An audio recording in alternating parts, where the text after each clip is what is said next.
საღამო მშვიდობისა. ეთერშია საქართველოს ადვოკატები დამოუკიდებელი პროფესიისათვის და რადიო კომერსანტის ერთობლივი პროექტი. ბიზნესი და სამართალი.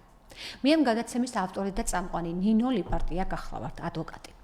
დღევანდელ გადაცემაში ძალიან საინტერესო, პრობლემურ და აქტუალურ თემაზე ვისაუბრებთ. რას გულისხმობს და რას ნიშნავს პერსონალური და კორპორატიული ბრენდინგი. რა მნიშვნელობა აქვს მას ბიზნეს და სამეწარმეო ურთიერთობაში და როგორ უნდა განახორციელოს დაინტერესებულმა პირმა საკუთარი პერსონალური ბრენდინგი ან ბიზნესის წარმოების შემთხვევაში კორპორატიული ბრენდირების საკითხი როგორ მოწესრიგდეს. ამ და ბევრ საინტერესო საკითხზე დღეს გადაცემაში სტუმრად მოვიწვიეთ ქალბატონი ანი ციცქიშვილი, ბრენდის კომუნიკაციის სტრატეგი, პერსონალური ბრენდის კონსულტანტი. უღრმეს მადლობას გიხდით ქალბატონო ანა გადაცემაში სტუმრობისათვის, თქვენი დროისათვის. ძალიან საინტერესო, პრაქტიკულ და დღევანდელი ბიზნეს ურთიერთობისათვის არსებითად მნიშვნელოვან საკითხებზე უნდა ვისაუბროთ. ჯერ ძალიან ზოგადი შეკითხვა მექნება, იმიტომ რომ ჩვენი მსმენელისათვის ძალიან აღქმადი და გასაგები რომ იყოს. რას გულისხმობს პერსონალური და კორპორატიული ბრენდინგი და რატომ არის დღეს ეს ბიზნესის კუთხით მნიშვნელოვანი თუნდაც ურთიერთობის დასაწყისში სტადიაზე. კი ბატონო, მოგესალმებით, პირიქით ძალიან დიდი მადლობა მოწვევისთვის. მოდი დავიწყოთ პერსონალური ბრენდინგით. მარტივად რომ ავხსნათ, ისე იგი პერსონალური ბრენდინგი არის ადამიანის ბრენდინგი, ესე ვთქვათ, რაც არის სტრატეგიული გეგმა ადამიანის როგორც კარიერული, ასევე პირადი ცხოვრების დაგეგმა, ესე ვთქვათ. ისე იგი რას ვაკეთებთ? ვიღებთ ადამიანის ძირითად მნიშვნელოვან ღირებულებას, ძლიერ მხარეებს, განსაზღვრავთ მის მთავარ ნიშას, მერე განსაზღვრავთ მის სამიზნე ჯგუფებს და აუდიტორიას, ვისთან ჭირდება ამ ადამიანის პოზიციონირება და გეგმავთ სწორი არხებით, სწორ კომუნიკაციას, როგორ პოზიციონირდეს ეს ადამიანი ამ ჯგუფებში. ეს არის მარტივად რომ ვთქვათ, პერსონალური ბრენდინგის მთლიანობაში სტრატეგია. რაც შეეხება კორპორატიულ ბრენდინგს, იგივეს ვაკეთებთ, თქო, ეს არის ბრენდის შემთხვევაში, დიდი კორპორაციის შემთხვევაში, სადაც გვინდა კორპორაცია შემოქმედება. კი ბატონო, რაც ან გვაქვს და უფრო თუნდაც სტრატეგია შეიცვალოს შესაძლებელია. კი ბატონო, თუმცა როგორც წესი, ბრენდის სტრატეგია უნდა მოხდეს დასაწყისშივე მისი განსაზღვრა, პოზიციონირების, ძირითადი ღირებულებების, სამიზნე აუდიტორიის და ასე შემდეგ. ეს ხდება დასაწყისში, თუმცა ბუნებრივია, რომ რაღაცა ცვლილებებს და მოდიფიკაციას დროთა განმავლობაში ბაზრის საჭიროებიდან და მიმდინარე ტენდენციებიდან გამომდინარე შესაძლოა რომ მოითხოვდეს, თუმცა ფუნდამენტურს ვაკეთებთ დასაწყისში აუცილებლად. კი ბატონო, აი ორივე შემთხვევაში, როგორც პერსონალურის, ასევე კორპორატიული ბრენდინგის შემთხვევაში, ამ პოზიციონირებას რა გვინდა, ვისთვის გვინდა და ვისთვის ვაკეთებთ, ეს თავდაპირველად საწყის ეტაპზე უნდა იქნეს განსაზღვრული, ხომ? რომ ეს არის მნიშვნელოვანია, ხომ შემდგომ თუნდაც დრო ფუჭეთ არ დაიხარჯოს. დაახლოებით აი ესეთი დასკვნა გამოვიდა, მე არა ვარ თქვენი კოლეგა და ძალიან საკმაოდ დილეტანტი ვარ ამ საკითხებში და აქედან გამომდინარე მნიშვნელოვანი იყო, რომ ეს ასე განმარტებული იყო. კი ბატონო, მნიშვნელოვანია სწორი პოზიციონირება, მაგრამ როგორ შეიძლება ადამიანის აი ამ პერსონალური ბრენდინგის მოდი ნაბიჯებად რომ ვისაუბროთ. რა არის პირველი ეტაპი? ალბათ იმიჯისა და საკუთარი რეპუტაციის დასაწყებად, ჩამოსაყალიბებლად რას ვაკეთებთ და რა ამ ეტაპზე რა მნიშვნელობა აქვს ამის საწყის ეტაპზე განსაზღვრას? რატო ვკითხულობ? ხშირ შემთხვევაში ალბათ ძალიან ხშირად ხა თქვენი პროფესიული საქმიანობიდან გამომდინარე, ალბათ გსმენიათ რომ ნუ ეხლა მე საქმიანობას დავიწყებ და იმიჯზე, რეკლამაზე, PR-ზე, მოდი მოგვიანებით ვისაუბრებ ამას და დავფიქრდები. ეს როგორც ხშირად წესი ამართლებს თქვენს პრაქტიკაში და თუ რამდენ არსებითად მნიშვნელოვანია იმიჯის, რეპუტაციის წინსწრებით პირველივე ეტაპზე განსაზღვრა. კი ბატონო. მოდით მე გეტყვით რიცხვებში გამოხატულ სტატისტიკას, რა შედეგი აქვს, როდესაც პერსონალური ბრენდი გვაქვს აშენებული და დასაწყისში სწორი მიმართულებით ვართ წასული და მე ვნახოთ ღირს თუ არა ამის დასაწყისშივე გაკეთება. ისე იგი, როდესაც თქვენი პერსონალური ბრენდი სტრატეგიულად გამართული გაქვთ, 68%-ით იზრდება თქვენი ხილვადობა საჭირო წრეებში. ანუ პოტენციურმა დამსაქმებლებმა, პოტენციურმა პარტნიორებმა, დამკვეთებმა 68%-ით მეტმა შეიძლება რომ შეგამჩნიონ. 60%-ით იზრდება თქვენი დაწინაურების ან ახალი შეთავაზების შესაძლებლობა და წლიურ ჭრილში 25%-ით იზრდება თქვენი შემოსავალი. რიცხვები შთამბეჭდავიან, ხო? ნამდვილად. ეს არის სტატისტიკური მონაცემები, რომლებიც თვალსაჩინოებას გვანახებს, როგორ იზრდება ჩვენი წარმატების შანსი და შესაძლებლობები. ამიტომ ბუნებრივია მე როგორც სწრაფად, ხო, მეტყვი 25% ზრდა არ არის ძალიან შთამბეჭდავი რიცხვია. და ნახეთ როგორ ხდება კიდევ რეკომენდაციები და ეს ნეტვორკინგი ძალიან აქტიურად მუშაობს. 92% ენდობა განსაკუთრებით და ისედაც კი 92% ადამიანების რეკომენდაციებს ენდობა და ამით გადიან საჭირო კავშირებზე და პერსონალური ბრენდინგის ძალიან დიდი ნაწილი მოიცავს ზუსტად აი ამ საჭირო წრეებში სწორად პოზიციონირებას. კარგი, აი ეხლა პერსონალური ბრენდინგის აი ახალი ბრენდის ჩამოსაყალიბებლად საქმიანი აი რომ დავიწყოთ საქმიანი. მოდი მაშინ ნაბიჯებს ვიწყობთ. აი პირველი ნაბიჯი რა არის? მოდი მივყვეთ ნაბიჯებს. პირველი ძალიან მნიშვნელოვანი ნაბიჯი არის როგორც ყველა საქმეში სიტუაციის ანალიზი და პერსონალურ ბრენდინგში ეს გულისხმობს საკუთარი თავის ანალიზს. პატარა სამ ნაბიჯს ვიტყვი ამ ნაწილში, ისე იგი პირველი უნდა დავწეროთ აუცილებლად, თუ კი ჩვენი თვაკეთებთ, თუ კი კონსულტანტი არ არის ჩართული. პირველ რიგში გირჩევთ, რომ დაწეროთ თქვენ როგორი ტიპი ხართ, უხეშად რო თქვა. თქვენი ღირებულებებით, სტატუსებით, გამოცდილებით, ძლიერი მხარეებით, ალბათ ყველაფრით, რაც კი გაგახსენდებათ, გნებავთ ნარატივის სახით ჩამოწერეთ ეს თქვენ შესახებ. მეორე მნიშვნელოვანი ეტაპი, ოღონდ პირველივე საფეხურზე ვართ, ჯერ იკვლიეთ სხვები როგორ გხედავენ. სხვადასხვა ჯგუფები, მეგობრები, კოლეგები, ნათესავები, ცოტა სხვადასხვა სამიზნე ჯგუფები აიღეთ და თხოვეთ მათ, რომ თქვენ შესახებ დაწერონ აუცილებლად, არ კითხოთ პირისპირ საუბრის დროს, დაწერონ და გამოგიგზავნონ ისინი როგორ გხედავენ, იმიტომ რომ ერთია ჩვენ რა გუგონია როგორი ვართ, მაგრამ მეორეა საზოგადოება როგორ გხედავს. ხშირ შემთხვევაში ეს სუბიექტური აღქმები არ ემთხვევა ერთმანეთს, ამიტომ აცდენაშია ერთმანეთთან. აცდენაშია ხშირ შემთხვევაში. ამიტომ ძალიან მნიშვნელოვანია ვიკვლიოთ ეს ჯგუფები. გნებავთ ანონიმური კითხვარი გაუგზავნეთ. როცა კონსულტანტია ჩართული ეს სიღრმისეულად თუ კეთდება ეს საქმე, ამ ჯგუფებთან ფოკუს ჯგუფებიც კი დგება და უფრო სიღრმისეული კვლევა მიმდინარეობს, როგორ ხედავთ კორპორატიული ბრენდინგის შემთხვევაში უფრო ხშირად თუ პერსონალურ ბრენდინგს იცით, გურაი, პერსონალურ ბრენდინგის სტრატეგია ვინმეს თუ უნდა რომ სიღრმისეულად დაგეგმოს, აქ შემოდის ეს ნაწილიც. გასაგები.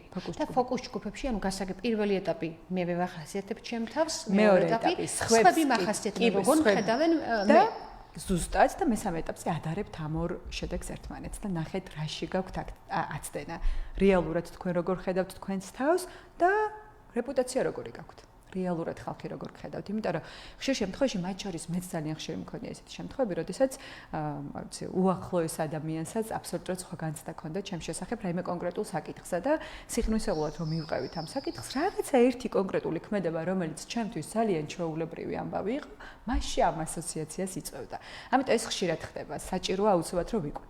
ესე იგი, საკუთრებით ეს ხშირად ხდება ალბათ სამუშაო ადგილზე, როდესაც თანამშრომლებთან ურთიერთობისას მეტეს, სადაც არ ვართ სრული სახით წარმოდგენილი, ბუნებრივია და რაღაცა ერთი კონკრეტული ხაზით ვხედავენ, პროფესიული ნიშნით ვხედავენ, თუმცა ხო გეუბნებთ, აი მე მქონია შემთხვევა უახლოეს მეგობართან, ვისთანაც წესით და რიგით არ უნდა გქონოდა. ამიტომ მაგას ვერ განსაზღვრავთ, შესაძლოა არ ვიცი, ისეთი აღმოაჩინოთ დედა როგორი გხედავთ, რასაც ესე ყოველდღიურად ვერ გიზიარებთ, რომ შეიძლება იმან გაგაკვირვოთ. ამიტომ გირჩევთ სხვადასხვა არ არის რომ ხო წრე უნდა იყოს რაც შეიძლება მოცულობით და ფართო ხო ამ კონკრეტულ შემთხვევაში სხვადასხვა ჯგუფები იქნება ძალიან საინტერესო. გასაგები. ეს არის პირველი ეტაპი. ეხლა გადავიდეთ მეორე ეტაპზე, სადაც არის თქვენი პოზიციონირების და ნიშის განსაზღვრა. ხო ერთია როგორი ვართ პირველ ეტაპზე რაც განვიხილეთ, მაგრამ მეორეა როგორი გვინდა რომ ვიყოთ, ანუ რა გვინდა, რასთან გვინდა რომ ვასოცირდებოდეთ, რა არის ჩვენი თავარი ნიშა, რითიც ბაზარზე, ჩვენს პროფესიაში თუ ჩვენ სეგმენტში უნდა პოზიციონირდეთ. და აქ შემოდის ერთი პატარა დეტალი, გირჩევთ ძალიან მიყვარს ეს მაგალითის განხილვა, ჩათვალეთ რომ თქვენი თავისგან უნდა გამოვაცხოთ ნამცხვარი. როგორ? უნდა გამოვაცხოთ ნამცხვარი. საკუთარი თავისგან. ნამცხვარისგან შედგება მთავარი ღირებულება არის ბისკვიტი, ხო, სანამ მორთვას დავიწყებთ. ეს ბისკვიტი არის თქვენი რაციონალური, ფუნქციური ღირებულება. ანუ რეალურად რისი კეთება შეგიძლიათ. ხო თქვენს კარიერაში პირობითად რაში ხართ ყველაზე ძლიერები? რა არის ის მთავარი მიმართულება, რაც არის თქვენი წამყვანი თქვენს პროფესიაში? რა შეგიძლიათ? ეს არის ჩვენი ბისკვიტი. ხო, გასაგები. პროფესიული და ამ პროფესიაში, ნახეთ, არის პროფესიები, რომელიც მაგალითად კარგი ნეიროქირურგი ვარ. კი ბატონო, რაც შეიძლება დავავიწროვოთ ეს მიმართულება, რომ უფრო ფოკუსირდეთ იმ მნიშვნელოვანზე. პირობითად, აი ჩემს სფეროში არ ვიცი, ავიღოთ მარკეტინგის სპეციალისტი, მარკეტინგი ძალიან ბევრ მიმართულებას მოიცავს და აქ საჭიროა, რომ ფოკუსირდეთ. რა არის ძლიერი მხარე? ძლიერი სტრატეგია, კომუნიკაციები, ციფრული არხები იცის ძალიან ძლიერად და ასე შემდეგ. ანუ ამ კონკრეტულ პროფესიაშიც შეიძლება დავიწროება და რაც უფრო დავიწროვდებით, მით უფრო ნიშური ვიქნებით, კი. და მით უფრო ზუსტად ვეტყვით ხალხს. ამაზე პასუხი ქალბატონო ანა, ხშირ შემთხვევაში ესე ყოფილა, რომ ჩვენთან თუნდაც ახლა ჩემს პროფესიაზე რო ვისაუბროთ, წლების განმავლობაში არის საუბარი სპეციალიზაციაზე, ვიწრო სპეციალიზაციაზე. თუმცა ეს ხშირ შემთხვევაში არ არის მხარდაჭერილი თავად ჩემი კოლეგების მხრიდან, იმიტომ რომ ბაზარი პატარაა. შესაბამისად, ვიწრო სპეციალიზაცია ვერ იძლევა ხშირ შემთხვევაში თუნდაც იმ მინიმალურ საშუალებასაც კი, რომ ამით პროფესიული საქმიანობა განახორციელო და თავი რჩინო. ასეთ შემთხვევაში ეს დავიწროება გამართლებულია? კი ბატონო, ეხლა გეტყვით, ნახეთ თქვენ შემთხვევაში თუნდაც ესე რო ავიღოთ. დავიწროება ნიშა შეიძლება იყოს დავიწროებული, თუმცა ეს არ გამორიცხავს, რომ ის ახლომდებარე პუნქტებსაც აღწევთ. თუმცა თქვენ გჭირდებათ რაღაცა კონკრეტული, რაშიც პირველი, აი top of mind ვეძახეთ, მაგრამ პირველი რასთან ასოცირდებით, ეს აუცილებლად გჭირდებათ. ერთია, ვთქვათ, რომ ადვოკატი, მაგრამ მეორეა რა თემა, რასთან დაკავშირებით, რა მიმართულება, ანუ რაღაცა ძლიერი ხაზი გჭირდებათ, რასთანაც ასოცირდებით. თუმცა ეს არ გამორიცხავს, რომ სხვა თემებზეც მუშაობთ, ხვდებით? აი ეს ნიშური ამბავი არის ძალიან მნიშვნელოვანი. ერთი გამოვაცხოთ ბისკვიტი ამ რაციონალური ფუნქციური ღირებულებით და მეორე ნაწილი არის ეს მორთვა, დეკორაცია, რომელიც არის ჩვენი ემოციური ღირებულება, რომელიც არის აქ შემოდის პერსონალური ღირებულებები, ჩვენი ის უნარები, რითიც ვალამაზებთ ამ ჩვენს ბრენდს. მაგალითად, ინტელექტის საკითხი აქ ხშირ თუნდაც, კი ბატონო, თუნდაც ის რომ გაქვთ ხართ ენერგიული, გაქვთ კარგი საუბრის მანერა, ხართ ქარიზმატული, გაქვთ კარგი იუმორი, ის პიროვნული ღირებულებები და თვისებები, რაც ალამაზებს იცით ადამიანებს, მხოლოდ მშრალი ბისკვიტი თუნდაც ნამცხვრის შემთხვევაში არ არის მთლად ისეთი მომხიბვლელი, არც გემოვნური თვისებით და არც ვიზუალურადაც. ამიტომ მე ძალიან მიყვარს ზოგადად როგორც კორპორატიულ ბრენდინგში, ასევე პერსონალურ ბრენდინგში ადამიანური შტრიხების და ხაზების შეტანა. მგონია, რომ უფრო მეტად ადამიანურს და ავთენტურს ხდის ბრენდს. ამიტომ ეს ძალიან მნიშვნელოვანია. აი, პრაქტიკულად. ეხლა გვისმენს მსმენელი და ალბათ ძალიან ბევრი ინფორმაციას მიიღებ და მათ შორის მე ძალიან ის ყურადღებით გისმენდით და ეს ინფორმაციები ჩემთვის არც ისე ცნობილი და ახლოა. როგორ რას ვურჩევთ მეწარმეს, როგორ იწყებს ამ იმიჯის, ანუ პერსონალური ბრენდის შექმნას. თუნდაც კარგი ექიმია, თუნდაც ფსიქოლოგია, ან თქვენი კოლეგა, ან ჩემი კოლეგა ადვოკატია, ხომ? როგორ რა არის ის პირველი ნაბიჯები, პრაქტიკული კონსულტანტის და ჩართვა და ეს ახლა ეს უკვე დამატებითი საკითხებია და რთულია, მაგრამ პრაქტიკული საქმიანობა ჩვენ ვახსენეთ საკუთარი თავის შეფასება ან ასე შემდეგ, მაგრამ საკუთარი იმიჯის შექმნა, საკუთარი რეპუტაციაზე მუშაობა, ხას რეპუტაციაზე მუშაობს თითეული ჩვენთაგანი, ალბათ როგორც კი პროფესიაში შევდივართ, ან მანამდეაც იწყება ეს მუშაობა, მაგრამ პრაქტიკული რჩევები რა გექნება? კი ბატონო. ნახეთ, ხო გავსავწრეთ პირველ ეტაპზე სად ვართ და მეორე ეტაპზე რას ვაკეთებთ, ვინ ვართ, რითი გვინდა პოზიციონირება. აი ამის შემდეგ იწყება უკვე კონკრეტული გეგმის განხორციელება. ნახეთ, როდესაც ჩავთვალოთ, რომ გვინდა რომ ვიყოთ, არ ვიცი, ავიღოთ ნებისმიერი პროფესია, ხო? ჩემ მაგალითზე ვისაუბრეთ, მაგრამ თქვენ მაგალითზე ვისაუბრეთ, ხო? ადვოკატი და თქვენ შემთხვევაში სამედიცინო მიმართულებით ხართ, არა მხოლოდ, თუმცა შეიძლება რომ ეს იყოს სამოქალაქო სამართალი. მათ შორის კი ბატონო, მათ შორის კი ბატონო. თუ ჩვენ გვინდა რომ თქვენი ნიშა იყოს სამედიცინო მიმართულებით და ეს როგორც აღვნიშნეთ, არ ნიშნავს რომ მხოლოდ ამ მიმართულებით, თუმცა ავიღოთ ნიშა, თქვენ კარგად უნდა გაწეროთ დეტალურად ამ სეგმენტში ვინ არის თქვენი სამიზნე აუდიტორია. ვინ შეიძლება იყოს თქვენი პოტენციური მომხმარებელი და პოტენციური პარტნიორი. სამიზნე ჯგუფები, ნაბიჯია პრაქტიკული საქმიანობის ჯგუფები გავწეროთ და მერე ვნახოთ ამ სამიზნე ჯგუფებთან როგორ მივიდეთ და როგორ პოზიციონირდეთ. მაგალითად, არ ვიცი, სამედიცინო ნაწილში კლინიკებთან დავიწყოთ მოლაპარაკებები, წარუდგინოთ ჩვენი თავი, რა გაგვიკეთებია, როგორ გაგვიკეთებია, რა შეგვიძლია რომ შევთავაზოთ და დავიწყოთ კონკრეტული ქმედებები ამ ეს პარტნიორობა როგორ დავიწყოთ. როგორ მივწვდეთ სამიზნე ჯგუფებს, მომხმარებლებს, ხო? ეს ტექნიკებია უკვე. უკვე ტექნიკებია. აი ამ ყველაფრის ტექნიკის დაგეგმას სტრატეგიულად აი უკვე შორ პერსპექტივაში, ანუ გრძელვადიან პერსპექტივაში, სტრატეგიულად რამდენად გამართლებული აი ამ ბრენდის შენებას, რამდენად გამართლება აქვს, იმიტომ რომ ეს არ მოიცავს ამას საკმაოდ დიდი რესურსი სჭირდება. აი სტრატეგიულად შორი პერსპექტივიდან დანახული ეს ქმედება, რამდენად ხშირ შემთხვევაში რამდენად გამართლებულია. კი ბატონო. მოდი ესე დავუსვათ საკითხი, აი როს შევადაროთ კორპორატიული ბრენდი. ბრენდი ნებისმიერ, ავიღოთ ნებისმიერ ტასაცმლის ბრენდი. ამ ტასაცმლის ბრენდმა თავი რო არ წარგვიდგინოს და პერიოდულად არ გვახსენოს თავი. არ გითხრას რატომ უნდა ვიყიდოთ, არ გითხრას სად არის მისი ფილიალები, არ გითხრას რა პროდუქტი აქვს ახალი და ასე შემდეგ. როგორ ფიქრობთ, იქნება ის ბრენდი წარმატებული? მივალთ იმ ბრენდის მაღაზიაში და ვიყიდით ამ ტასაცმელს, თუ კი მის შესახებ არ ვიცით. ანუ მუდმივად უნდა გვახსენოს თავი. ნახეთ, კომუნიკაცია ჩათვალეთ, რომ არის დღეს რო გითხრათ გამარჯობა და ჩავთვალო, რომ ხვალ აღარ არის საჭირო გამარჯობის თქმა, იმიტომ რომ გუშინ უკვე გითხარით. დაახლოებით ასეთი ამბავია კომუნიკაცია. ამიტომ სტრატეგიული დაგეგმა, როგორც კორპორატიული ბრენდის შემთხვევაში, ასე პერსონალურ ბრენდის შემთხვევაში, გრძელვადიანი პროცესია, მუდმივი პროცესია. ეს არ არის, რომ დღეს გავაკეთეთ რაღაც და ამან შეიძლება ინერციით რაღაცა პერიოდი იმუშაოს, თუმცა მხოლოდ რაღაც პერიოდი. მუდმივად ჭირდება ამას მუშაობა. და ეს ეხება ნებისმიერს, როგორც პერსონალსაც, ასევე კორპორატიულსაც, ნებისმიერი გამოცდილების ბიზნესსაც, ნებისმიერი გამოცდილების ბიზნესს. ეს არის მუდმივი პროცესი. გასაგებია, დავგეგმეთ, გვაქვს ჩვენი ხედვა, გვაქვს ჩვენი სტრატეგია, შემდგომ უკვე კომუნიკაციის ეს არხებში გაშვება ახსენეთ და შესაბამისი არხების მეშვეობით უკვე სამიზნე აუდიტორიებთან მისვლა. აი ამ კონკრეტულ შემთხვევაში ეს არხების მეშვეობით ვინ გვეხმარება, ჩვენ თავად ვაკეთებთ ამას სუბიექტი, ვინმე კონკრეტული სუბიექტია ამაში ჩართული თუ სოციალურ მედიას თუ ხელოვნურ ინტელექტს თუ ვის ვახმართ ამას, იმიტომ რომ არსებითად მნიშვნელოვანია ამას მარტო ჩვენ ვაკეთებთ და მოვუკეთებთ მთელი ცხოვრება. თანხდებით იმაზე, რომ ყველა ადამიანი იმიჯს და რეპუტაციას მეტნაკლებად აშენებს პერიოდულად, ეს არ არის რომ დღეს ერთი ნაბიჯით ააშენო. მთელი ცხოვრება ჩვენ ვმუშაობთ ჩვენს ახლოს და რეპუტაციაზე. კი ბატონო, ეს ცუდი არ არის, მაგრამ რაც შეეხება იმიჯისა და პერსონალური ბრენდის შექმნა, შევქმნით სტრატეგია, მაგრამ ამის განხორციელება როგორ უნდა მოხდეს?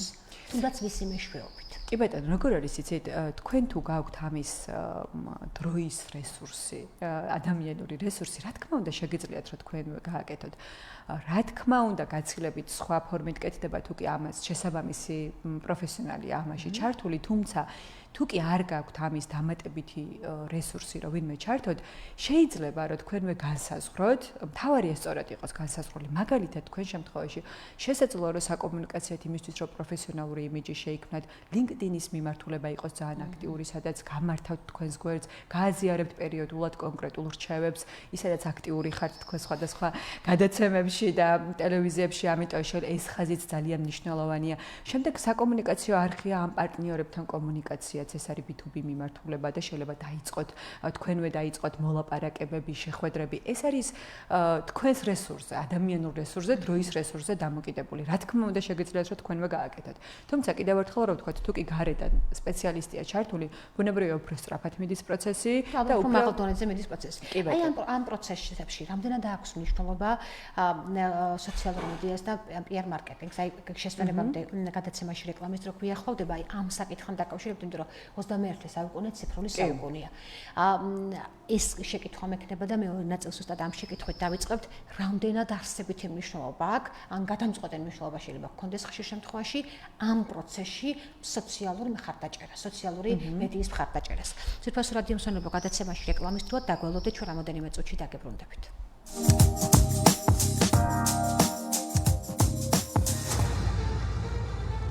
ბიზნესი და სამართალი ნინო ლიპარტიასთან ერთად. რეკლამა რადიო კომერსანტზე. საუკეთესო ფასი და სრულყოფილი არჩევანი PSP-ს ყველა აფთიაქში. მედიკამენტები, საკვები დანამატები, თავის მოვლის პირის ღრუს და ბავშვის პროდუქტები. ყველაფერი, რაც თქვენს ჯანმრთელობას და სილამაზეს სჭირდება. PSP, ჩემი ოჯახის აფთიაქი. Toyota Center თბილისში საგაზაფხულო აქცია გრძელდება. ისარგებლე 20%-იანი ფასდაკლებით სამოხრუჭე ხუნდებზე. შეხვდი გაზაფხულს მომზადებული Toyota Center თბილისთან ერთად. სერვისის დასაჯავშნად დაგვიკავშირდით 2-511 2-52-20-22 ან გვეწვიეთ მისამართზე დავით აღმაშენებლის 116. Silk Post პოსტი. სახმელეთო ამანათების საქართველოში.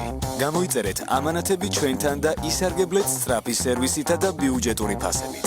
დარეგისტრირდით. ჩვენი ვებგვერდის მისამართია: www.silkpost.g. რეკლამა რადიო კომერსანტზე. ენერგოეფექტურობა მომავლის არჩევანი დღეს. გაიგე როგორ შეიძლება მცირე ცვლილებებმა დიდი გავლენა მოახდინოს გარემოსა და შენს ხარჯებზე. ყოველ ორშაბათს 9 საათსა და 45 წუთზე რადიო კომერსანტის ეთერში. რუბრიკა ხორციელდება ევროკავშირისა და KfW-ს ფინანსური მხარდაჭერით საქართველოს ენერგეტიკული სექტორის რეფორმის პროგრამის ფარგლებში. ბიზნესი და სამართალი ნინო ლიპარტიასთან ერთად.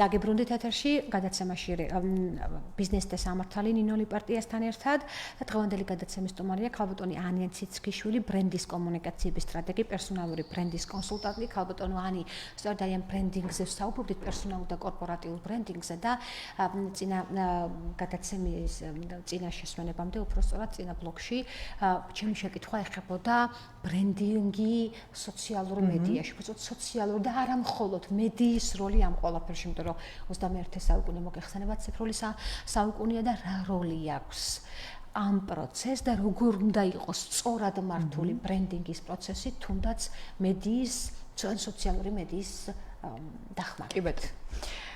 ბუნებრივია დღევანდელობაში სოციალურ მედიას ძალიან დიდი წილი აქვს და ერთ-ერთ ყველაზე წამყვან მედია საშუალებად ითვლება, თუმცა როგორ არის იცით, ჩვენ გამოვდივართ ერთი მთავარი საკითხიდან.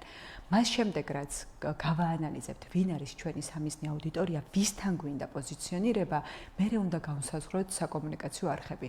თუ კი ჩვენი სამიზნე აუდიტორია სულაც არ არის ამ არხების მომხმარებელი პირობითად, ან სულ არ გჭირდება მასობრივ აუდიტორიაზე გასვლა და ძალიან ნიშური კონკრეტული სეგმენტი გვაქვს, რომელთან მისასვლელადაც სულ სხვა არხი გჭირდება, ჩათვალეთ, რომ შეიძლება სოციალური არხი არ გჭირდებოდეს. თუ კი ესეთი არსებობს რაიმე პროფესია, მაგრამ იმ შემთხვევაში, როდესაც ჩვენს მომხმარებლებამდე გვინდა მისვლა, ბევრ ადამიანს გვინდა რომ გავაცნოთ კონკრეტულ აუდიტორიას ჩვენი თავი, ბუნებრივია, რომ სოციალური მედია დღესდღეობით ნომერ პირველია ამ ნაწილში. ოღონდ აქაც უნდა განსაზღვროთ აუცილებლად სეგმენტი ვინ არის, იმიტომ რომ სხვადასხვა სოციალურ არხებში სხვადასხვა სეგმენტია. Facebook-ზე სხვა სეგმენტია და სხვა მიმართულებაა, LinkedIn-ზე პროფესიული ნაწილია, Instagram-ი ვიზუალიზაციის ნაწილში უფრო ეფექტურია, TikTok-ის ნაწილი კიდე სხვა მიმართულებაა, ცალკე საკითხია, ხო? იქიდან გამომდინარე, რა მიზანი გვაქვს? ვინ არის ჩვენი სამიზნე აუდიტორია, შემდეგ უნდა განსაზღვროთ, რომელი არხებით მივწვდებით ამ სამიზნე აუდიტორიას.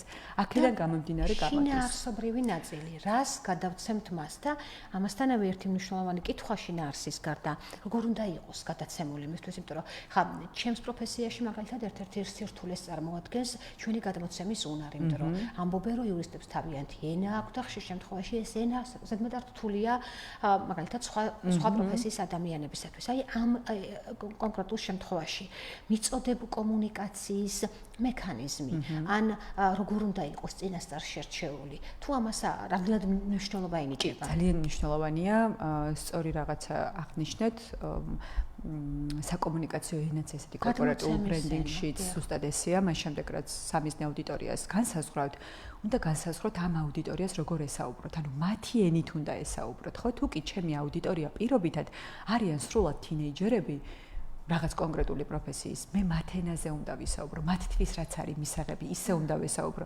სხვა შემთხვევაში შედეგზე ვერ გავალთ, ხო? ამ ადამიანებს რო დაუწყოთ ძალიან ოფიციალურად საუბარი, ჩვენი თინეიჯერები და ჯენზი თაობა აბსოლუტურად სხვა მიმართულებით კომუნიცირებენ და შესაბამისად უნდა ვესაუბროთ. აქაც ზუსტად სამიზნე აუდიტორია შემოდის. ვის უნდა ესაუბროთ? იმათთვის რაც არის მისაღები, იმენით უნდა ვესაუბროთ. კი, თქვენი მომხმარებელი თუ არის ჩვეულებრივი ადამიანი, რომელიც თქვენი სფეროსგან ძალიან შორს არის, არ უნდა დაუწყოთ მათ ის ტერმინოლოგიაზე საუბარი და უნდა ვეცადოთ, რომ მათთვის გასაგები ენით ვესაუბროთ. და აქ შემოდის ძალიან მნიშვნელოვანი. ნახეთ, რო ვთქვით პოზიციონირების ნაწილში, როგორი ადამიანი გვინდა რომ ვიყოთ, რასთან გვინდა რომ ასოცირდებოდეს, თუ კი ჩვენი პიროვნების, ჩვენს პროფესიასთან ერთად წამყვანი პირობითად ვთქვათ, არის უშუალობა, ბუნებრივობა, ცოტა იუმორიც, კომუნიკაციაში ეს სტილი შემოდის მერე საუბრის. გასაგებია. აი ამ კონკრეტულ შემთხვევაში ვიზუალიზაციის ეფექტი როგორია და ეს ვიზუალური თუნდაც პირველი ეფექტი. კომუნიკაციის ეს შეიძლება იქნება face to face, ანუ პირდაპირი კომუნიკაცია თუ სხვადასხვა კომუნიკაციის საშუალებებით. რა მნიშვნელობა აქვს და დარწმუნებული ვარ დიდი მნიშვნელობა, თუმცა პროფესიონალისაგან მინდა ამის პასუხი ამ კონკრეტულ შემთხვევაში ვიზუალიზაციას პირადი ბრენდირების დროს, პერსონალური ბრენდირების დროს. კი ბატონო. ძალიან საინტერესო თემას მივატეკით. მოდი დავიწყოთ ჯერ შევადაროთ ბრენდის, კორპორატიული ბრენდის ვიზუალური იდენტობა და ადამიანის ვიზუალური იდენტობა. ნახეთ, ბრენდი ვიზუალურ იდენტობას ქმნის ლოგოთი, კორპორატიული ფერებით, დიზაინით, შეფუთვით, ხო? რაც ხიბლავს პირველ ჯერზე. ზუსტად ასევე ვიზუალურ იდენტობას ვაკეთებთ ადამიანი იმის მიხედვით, რა გვაცვია, რა აქსესუარებს ხმარობთ, თმა რა სტილზე გვაქვს, რა მანქანა გვყავს და ასე შემდეგ. იმ დამატებითი ნივთებით, რაც ეს უკვე თვალში საცემია. ნამცხვარზე ზემოდან დაშენებული საკითხებია თუ სადავართ. იდენტობის ნაწილიც არის. როგორც წესი, გარეთა შესაფუთი ნაწილებია, რომელიც პირველი ეფექტია, რომელიც საზღვრავს შევჭამოთ თუ არ შევჭამოთ. აჰა, მივიდეთ თუ არა, მივიდეთ თუ არა. ზუსტად. და ადამიანებს ჩვენ გვაქვს ესეთი ტვინი მომართული, რომ რამდენიმე წამი გვჭირდება იმისთვის, რომ გადავწყვიტოთ, მოგწონს თუ არა ეს ადამიანი, ავიყვანოთ თუ არა სამსახურში, გავაფორმოთ თუ არა პარტნიორობა, დავუკვეთოთ თუ არა, სულ რამდენიმე წამი ჭირდება და ეს რამდენიმე წამი არის ის შემთხვევა, როდესაც გარეგნული მახასიათებლებით, ოღონდ აქ შემოდის ჟესტიკულაციაც, ხმის ტემბრიც, გამოხედვათ, პირველი შეხედვით, რასაც ვამჩნევთ ადამიანში, ამით ვიღებთ გადაწყვეტილებას და ძალიან მნიშვნელოვანი რო ვთქვათ, კიდე ფსიქოლოგიური მიმართულებით, ასეთი ჰალო ეფექტი არსებობს, ფსიქოლოგებმა იკულიეს პირველი ეფექტის გავლენა და აღმოჩნდა, რომ თუ კი მე დაგინახეთ და რამდენიმე წამი შემოვედი თქვენთან კომუნიკაციაში და ჩემთვის მომხიბვლელად და სასიამოვნოდ გამოიყურებით, ჩემი ტვინი ავტომატურად უშვებს იმას, რომ თქვენ ნიჭიერიც იქნებით, ჭკვიანიც, წარმატებულიც, კეთილიც, ანუ ყველა კარგ თვისებას აზოგადებს ჩემი ტვინი თქვენ შესახებ. ასეთად ამახსოვრდება და აი ეს პირველი შთაბეჭდილება მე განსაზღვრავს, მე თქვენთან გავაგრძელებთ თუ არა რაიმე კონკრეტულ საქმიანობას თუ ურთიერთობას და ასე შემდეგ. ანუ პირველი ეფექტი არის ძალიან მნიშვნელოვანი. შეიძლება გაუჩნდეს ადამიანს კითხვა, რომ აი გამიცნობს და მე ხომ მიხვდება. შეიძლება ვერ მივიდეთ იქამდე, რომ გაგვიცნოს. ნახეთ თუ კი აღარ გაგიცნოს უკვე. ზუსტად. ამიტომ ძალიან მნიშვნელოვანია და როდესაც ვიზუალურ იდენტობაზე ვსაუბრობთ, აქ არის ძალიან მნიშვნელოვანი პოზიციონირებაში რაც განსაზღვრეთ, როგორი ნიშა გვინდა რომ გქონდეს, რა ღირებულებები გვაქვს, იმას უნდა პასუხობდეს აუცილებლად ჩვენი ვიზუალური იდენტობა. იმიტომ რომ ჩვენი ვიზუალით ზუსტად ისევე ყვება ისტორიას ჩვენ შესახებ, როგორც ჩვენი სხვა საქმიანობა, სად დავდივართ, რას ვლაპარაკობთ, რა პროფესია გვაქვს, ვიზუალიც უნდა პასუხობდეს ამ ყველაფერს. პროცენტულად რომ შევადაროთ, ხშირ შემთხვევაში გადაწყვეტილების მიღება, პირველადი ეფექტი გასაგებია და კეთახობით აბსოლუტურად, მაგრამ პირველადი ეფექტის მიღმა შემდგომ არის, გასაგებია ვიზუალურად მომეწონა, სასიამოვნო გარეგნობა აქვს, მგონია რომ ძალიან ჭკვიანია, მაგრამ აი რომ შევდივართ უკვე კომუნიკაციისას და თუ ძალიან მალე მიქარწყლდება ის და კარგავ აი ამ მაგრამ კი ეს იმედგაცრუებაც ძალიან ხშირ შემთხვევაში შეიძლება იყოს რა თქმა უნდა უბრალოდ ეფექტი ვიზუალური ნახეთ რას გულისხმობ პირველ ეფექტში მხოლოდ ვიზუალურ ნაწილს არ გულისხმობ როგორც ასეც წარმოდგენილი რა ფორმის სახე გვაქვს და ასე შემდეგ ვიზუალურ ნაწილში იგულისხმება და პირველ ეფექტში როგორც ვთქვი მანერები კომუნიკაცია ხმის ტემბრი ის ემოციური ინტელექტის ნაწილები რაც კი ეს ძალიან მნიშვნელოვანია და იგულისხმება ამიტომ პერსონალურ ბრენდინგში ეს კომუნიკაციის ნაწილიც ერთ-ერთი ძალიან ძლიერი და წამყვანია და ზოგადად ყველა სფეროში რო დავაკვირდეთ ადამიანს რომელსაც შეუძლია კარგი კომუნიკაცია როგორც ადამიანებთან ასევე რა ვიცი საჯაროდ საუბარი გაცილებით მეტად უფრო წარმატებულია იმიტომ რომ ამ ადამიანს შეუძლია სწორად გადასცეს სწორი ფორმით და სწორი ამბავი, რაც უნდა რომ მოყვეს და გააგებინოს მეორე ადამიანს. ამიტომ, როდესაც პირველ ეფექტზე ვსაუბრობთ, გარდა ვიზუალური იდენტობისა, ადამიანის შემთხვევაში შემოდის მე პირველად რატომღაც პირველადი არის ის 2 წამი. კი ბატონო, რაც დავინახეთ, მაგრამ დაახლოებით 30 წამი, 45 წამია. აი ადამიანი, როდესაც შემოდის თქვენთან კომუნიკაციაში, თქვენ წყვეტს 45 წამში თქვენი ტვინი. მაგალითად, საჯარო გამოსვლის ტექნიკებში არის ესეთი დებულება, რომ 45 წამი ჭირდება ადამიანს და ნახეთ, რას ვიგებთ 45 წამში. განა მარტო იმას ჭკვიანია თუ არა. ჩვენი ტვინი ავტომატურად აყალიბებს რაღაცა სურათს თქვენ შესახებ, განათლების რა დონე გაქვთ, რომელ სოციალურ კლასს მიეკუთვნებით, ოჯახური მდგომარეობა როგორია, ფსიქიკური მაჩვენებელიც კი როგორია. სულ რამდენიმე წამში ჩვენი ტვინი უშვებს აი ამ დაშვებებს. გეთანხმებით აბსოლუტურად იმაში, რომ დროის გასვლის შემდეგ ბუნებრივია რაღაცები შეიძლება შეიცვალოს, მაგრამ ჩვენ ვსაუბრობთ იმაზე, პირველი შეხვედრა, პირველი ეფექტი რა როლს თამაშობს შემდეგ განვითარებაზე და აქ რა ეფექტსაც მოვახდენთ, ძალიან დიდი ალბათობით იმ გზით წავა ჩვენი ურთიერთობაც. გასაგები.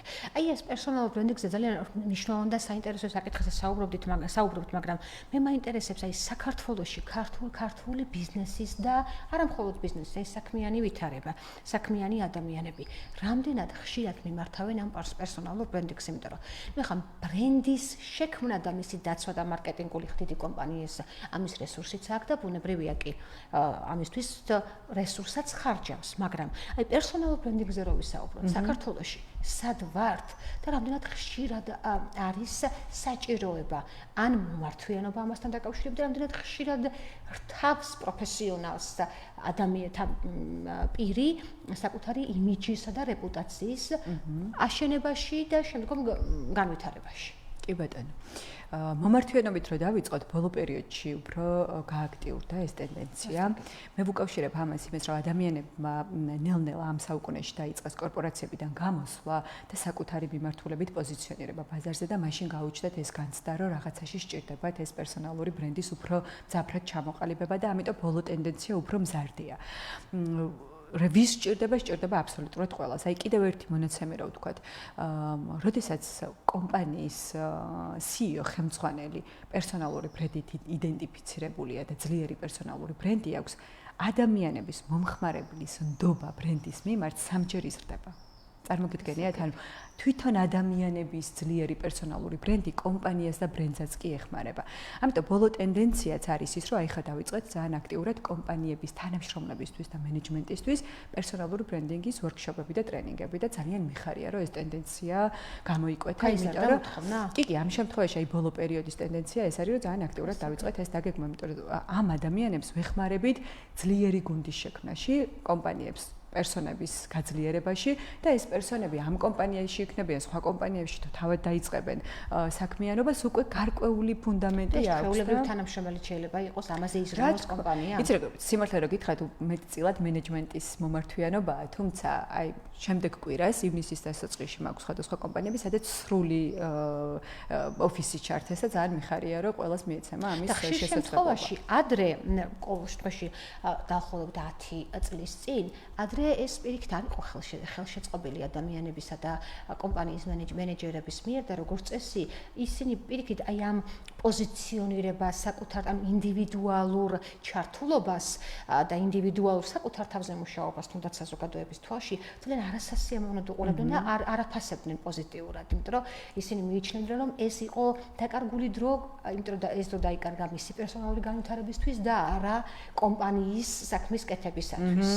და აი თქვენ ახსენეთ მენეჯერული რგოლი გასაგებია, მაგრამ კომპანიის ერთი ჩვეულებრივი დეპარტამენტის უფროსი, არაფრით განსხვავებული, მაგრამ IT დეპარტამენტის უფროსის პერსონალური ბრენდინგის ჩამოყალიბება საზოგადოებაში რატომ უნდა იყოს მნიშვნელოვანი და რატომ უნდა იყოს მნიშვნელოვანი იმ კომპანიის მენეჯმენტისათვის, ეს რომ ახსნათ ჩვენი მსმენელისათვის.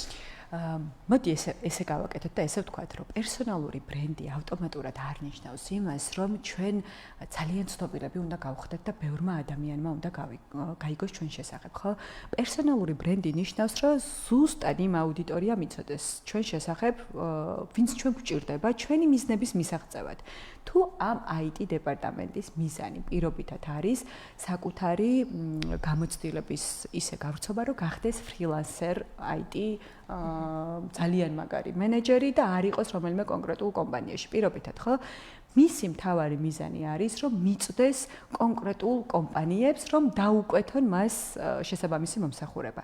შესაბამისად, ამ ადამიანმა შეიძლება სულ არ გამოიყენოს სოციალური არხები ფართო აუდიტორიისთვის და კონკრეტულ კომპანიებთან მივიდეს კომუნიკაციით და მისი პერსონალური ბრენდის სტრატეგია მოიცავდეს კომპანიებთან თანამშრომლობას და მათთან პოზიციონირებას. ამიტომ ეს სწორედ მინდა გაიგოს ჩვენმა მსმენელმაც, რომ პერსონალური ბრენდინგი არ ნიშნავს პირობითად Instagram-ზე გვერდის შექმნას, რასაც ეძახიან ხოლმე ხშირ შემთხვევაში. ხო, ჩვენ საუბრობთ სტრატეგიულ დაგეგმვაზე, მიზანზე, სტრატეგიაზე, ტაქტიკებზე, სამიზნე აუდიტორიაზე და ასე შემდეგ. ყოველთვის პროცესში რა მნიშვნელობა აქვს კონსულტანტის ჩარევას და ჩართულობას? აი სამწუხაროდ გადაცემის დრო იწურება და აი ამ თუ დავამთავროთ ჩვენი გადაცემა, იმიტომ რომ თქვენ ახლა ახსენეთ, რომ თავადაც შეუძლია, მაგრამ ეგ არის ისეთი საკითხი, რომელიც ასე მარტივად თავად ვერ იქნება გადასაწყვეტი და ვერ იქნება განსახორციელებელი. გადაწყვეტილება კიდევ ერთი საკითხია და განხორციელება კიდევ ალბათ უფრო რთული იქნება. ამ პროცესში რამდენად არის ჩართული კონსულტანტი და რა როლი აქვს მას? კი ბატონო, ბუნებრივია. კონსულტანტი დაწყებისთანავე გვეხმარება იმ ნაწილშიც, რომ კარგად მიგვაგნებინოს ის ვინ გვინდა. რა გვინდა რომ აქედან დაწყებული, ნიშის პოვნით გაგრძელებული და ბოლოს უკვე აი ამ სტრატეგიით დაგეგმვის და განხორციელებული ზუსტად ბუნებრივია, რომ ეს ნაწილი გაცილებით სხვა დონეზე მიდის, გაცილებით სწორად დაგეგმილად მიდის. თუმცა თუ არ არის საშუალება ცოტ-ცოტა რომ სწორად გავაკეთოთ რაღაცეები, ეგეც არ არის ურიგო, იმიტომ რომ გვინდა თუ არ გვინდა, ჩვენი იმიჯი და რეპუტაცია მაინც ყალიბდება. ყველა ქმედებით, რასაც კი ვაკეთებთ, უკვე ადამიანებს ჩვენზე აქვს კონკრეტული ასოციაცია და თუ სწორად ცოტა შეუწყობთ ხელს და იმ ფორმით წავიყვანთ, რა ფორმითაც ჩვენ გვინდა, ცოტა მეტ შედეგს, უკეთეს შედეგს მოგვიტანს და თუ იმის საშუალება კონსულტანტი, ბუნებრივია რომ ის პროცესი გაცილებით სხვა დონეზე მიმდინარეობს. ძალიან დიდი მადლობა ქალბატონო ანა. სამწუხაროდ ჩვენი გადაცემის დრო ამოიწურა. ძალიან საინტერესო საკითხებზე საუბრობდით, პერსონალური ბრენდინგი და კორპორატიული ბრენდინგი და ჩემი აზრით 21 საუკუნეში სწორედ დადგა ეხლა ნამდვილად დრო და საჭიროება იმისა, რომ თითოეული ჩვენთაგან სწორად იქნეს თითოეული ჩვენთაგანისათვის განსაზღვრული ბრენდის, იმიჯისა და საკუთარი რეპუტაციის პროფესიონალის მიერ, პროფესიონალის ჩართულობით შენება და შემდგომ უკვე განხორციელება, თუნდაც იმ, რომელიც გვეხმარება საბოლოო ჯამში იმ მიზნის მიღწევაში, რომელიც თითოეულ პროფესიონალ ადამიანს გააჩნია. დიდი მადლობა გადაცემაში სტუმრობისათვის. ძირფოს რადიო მსმენელებო, ჩვენ ყოველ ხუთშაბათს 19 საათსა და 10 წუთზე რადიო კომერსანტის ეთერში დაგებრუნდებით საინტერესო და პრაქტიკული საკითხებით. ნახვამდის.